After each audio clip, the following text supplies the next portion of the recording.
اور ہم نے انسان کو کھنکھناتے سڑے ہوئے گارے سے پیدا کیا ہے، اور جنوں کو اس سے بھی پہلے بے دھوئیں کی آگ سے پیدا کیا تھا، اور وہ وقت قابل ذکر ہے جب تمہارے پروردگار نے فرشتوں سے فرمایا تھا کہ میں کھنکھناتے سڑے ہوئے گارے سے بشر بنانے والا ہوں، بس جب میں اس کو درست کر لوں اور اس میں اپنی طرف سے روح پھونک دوں تو اس کے آگے سجدے میں گر پڑنا۔ چنانچہ فرشتے تو سب کے سب سجدے میں گر پڑے مگر شیطان کہ اس نے سجدہ کرنے والوں کے ساتھ ہونے سے انکار کیا۔ فرمایا اے ابلیس، تجھے کیا ہوا کہ تو سجدہ کرنے والوں میں شامل نہ ہوا؟ اس نے کہا میں ایسا نہیں ہوں کہ انسان کو جس کو تو نے کھنکھناتے سڑے ہوئے گارے سے بنایا ہے سجدہ کروں۔ فرمایا یہاں سے نکل جا کہ اب تو مردود ہے اور تجھ پر قیامت کے دن تک لعنت برسے گی۔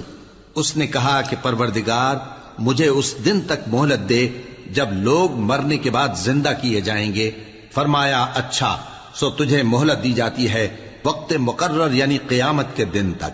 اس نے کہا کہ پروردگار جیسا تو نے مجھے بھٹکا دیا ہے میں بھی زمین میں لوگوں کے لیے گناہوں کو آراستہ کر کے دکھاؤں گا اور سب کو بہکاؤں گا۔ ہاں ان میں جو تیرے خاص بندے ہیں ان پر میرا قابو چلنا مشکل ہے۔